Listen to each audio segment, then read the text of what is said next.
अस्सलाम वालेकुम नाज़रीन, खबर वाला में एक मरतबा फिर खुशामदीद। मैं हूं सैफुल इस्लाम। नाज़रीन, चकाचौंध से भरी फिल्मी दुनिया दूर से जितनी ग्लैमरस और रंगीन नजर आती है, हकीकत में बहुत सी दर्दनाक कहानियों की गवाह भी है। कई अदाकार और अदाकाराएं इस दुनिया की चकाचौंध का एक ऐसा हिस्सा थे जो कामयाबी की अलामत समझे जाते थे, मगर जब किस्मत की देवी ने उनसे मुंह फेरा तो वही अलामत से इबरत तक पहुंच गए। आज की वीडियो में भी हम एक ऐसी ही अदाकारा की जिंदगी की उरूज और जवाल और किस्मत की सितम ज़रीफी की दास्तान बयान करेंगे। लेकिन उससे पहले हमेशा की तरह आपसे दरख्वास्त है, वीडियो को आखिर तक देखें, खबर वाला को सब्सक्राइब करें, वीडियो को लाइक करें और बेल आइकन को प्रेस कर दें। नाजरीन, ऐसा ही कुछ हुआ 4 अप्रैल 1949 को रियासत जूनागढ़ के बॉबी खानदान में पैदा होने वाली बॉलीवुड की मशहूर अदाकारा परवीन बॉबी के साथ। परवीन बॉबी ने अपनी जिंदगी में एक ऐसा उरूज देखा जिसकी ख्वाहिश की जा सकती है, लेकिन उनकी प्रोफेशनल लाइफ जितनी बुलंदियों पर रही, उनकी जाती जिंदगी में उतना ही अंधेरा था। अपने वक्त में एक से बढ़कर एक सुपरहिट फिल्में देने वाली और वक्त के टॉप क्लास अदाकारों के साथ काम करने वाली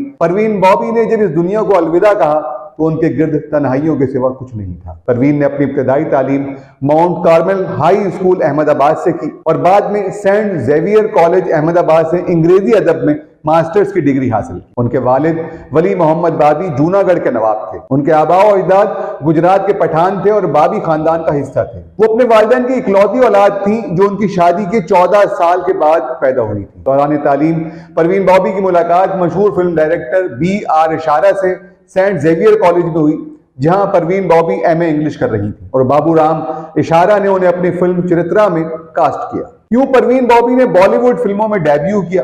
फिल्म में उनके मुकाबिल भारतीय क्रिकेटर सलीम दुर्रानी थे। ये फिल्म बॉक्स ऑफिस पर फ्लॉप हो गई, लेकिन बॉबी फिल्म साजों की निगाहों में आ चुकी थी। उसके बाद बॉबी ने कई फिल्मों में काम किया, लेकिन अमिताभ के साथ फिल्म मजबूर ने उनके लिए कामयाबी की नई राहें खोल दी। अपनी पहली हिट फिल्म मजबूर के बाद उन्होंने अमिताभ बच्चन के साथ 8 फिल्मों में काम किया, जिनमें दीवार, कालिया, अमर अकबर एंथनी, शान और महान जैसी सुपर डुपर हिट फिल्में शामिल हैं। उन्होंने शशि कपूर के साथ सुहाग, काला पत्थर और नमक हलाल में काम किया। धर्मेंद्र के साथ जानी दोस्त और फिरोज खान के साथ काला सोना में अदाकारी की। उनकी शोहरत की वजह सिर्फ उनकी बेबाकी नहीं थी, बल्कि परवीन बॉबी की गैर मामूली अदाकारी ने भी उनको जल्द ही बॉलीवुड की कामयाब अदाकाराओं की फहरिस्त में ला खड़ा किया। 15 बरस के फिल्मी कैरियर में तकरीबन 50 से ज्यादा फिल्मों में हीरोइन का किरदार अदा किया। उन्होंने हर अदाकार के साथ काम किया, लेकिन अमिताभ बच्चन के साथ जो काम किया वो आज भी फिल्म बीनों को याद है। उस वक्त परवीन शोहरत के बामे उरूज पर थी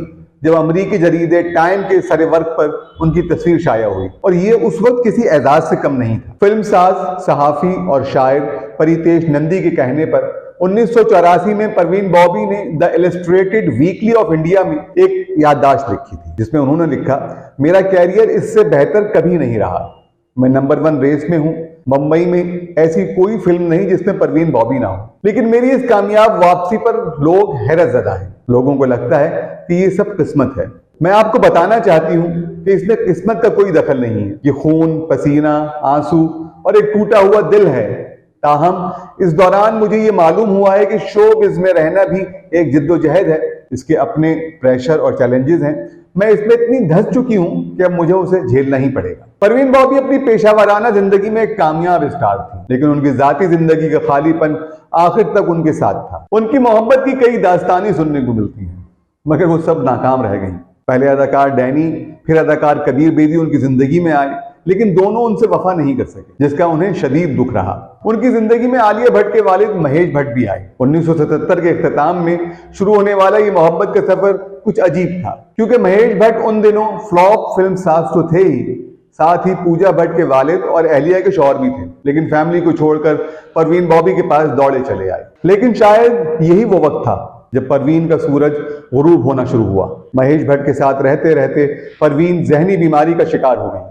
महेश भट्ट ने परवीन की इस बीमारी को पैरानाइड शिज़ोफ्रेनिया का नाम दिया था। महेश भट्ट ने मीडिया पर कई मरतबा परवीन बॉबी और अपने रिश्ते के बारे में बात की। 1982 में महेश भट्ट ने परवीन बॉबी की जिंदगी के गिर्द घूमती फिल्म अर्थ बनाई थी, जिसमें समीता पाटिल ने मरकजी किरदार अदा किया। एक मरतबा परवीन के बारे में बात करते हुए महेश भट्ट ने कहा, एक दिन जब मैं घर लौटा तो देखा परवीन फिल्म का कॉस्ट्यूम पहने घर के एक कोने में बैठी है। उनके हाथ में एक चाकू था। मुझे देखते हुए परवीन ने चुप रहने का इशारा किया। दरवाजा बंद कर दो, कोई हमें मार देगा। उस वक्त मैं समझ गया कि मैंने उसे खो दिया है। इस वाकये के बाद से परवीन अक्सर ही ऐसी हरकतें करने लगी। इस बीमारी में मुब्तला होने के बाद उन्हें एक शक ये भी था कि उनके कत्ल का मंसूबा बनाया जा रहा है, जिसमें सबसे बड़ा हाथ अमिताभ बच्चन का है। मौत से 1 साल पहले उन्होंने शेखर सुमन को एक इंटरव्यू दिया था, जिसमें उन्होंने कहा था कि Marlon Brando, Elvis Presley, Laurence Olivier और माइकल जैक्सन के होते हुए अमिताभ बच्चन को इस सदी का स्टार मुंतखब किया जा रहा है। इससे बड़ा लतीफा और क्या हो सकता है। यानी वो आखिरी वक्त तक अमिताभ बच्चन के खिलाफ थी। शो बिजनेस का वो सितारा जिसके आगे पीछे रौनकें हुआ करती थी, आखिरी वक्त में सबने उसे फरामोश कर दिया। अपने वक्त की ये बासलाहियत अदाकारा 20 जनवरी 2005 में अपने फ्लैट में मुर्दा हालत में पाई गई। अदाकारा की मौत का 2 दिन बाद लोगों को उस वक्त इल्म हुआ जब परवीन बॉबी के घर के बाहर 2 दिनों तक दूध के पैकेट्स और अखबार पड़े रहे थे, जिन्हें देखकर पड़ोसियों को शक हुआ कि कुछ अनहोनी हो चुकी है। पुलिस को इत्तला दी गई। फ्लैट खोलने पर उन्हें अदाकारा की लाश मिली। रियासत जूनागढ़ के बॉबी शाही खानदान में आंख खोलने वाली परी चेहरा परवीन मोहम्मद अली ने शोहरत का सफर इंतहाई मुख्तसर अरसे में तय किया। परवीन बॉबी ने इस हकीकत को जान लिया कि वो उन सब के लिए सिर्फ वक्त गुजारने की कोई शय थी, और यही गम उन्हें नफ्सियाती और जहनी अमराज से और करीब करता चला गया। ये कैसी सितम ज़रीफी है कि हर महफिल की जान समझे जाने वाली परवीन बॉबी के आखिरी सफर में भी बॉलीवुड सितारों ने उन्हें तन्हाई का दुख दिया। नाजरीन, वीडियो कैसी लगी कमेंट्स के जरिए जरूर राय दें। मुझे दीजिए इजाजत, जुड़े रहिए खबरवाला के साथ।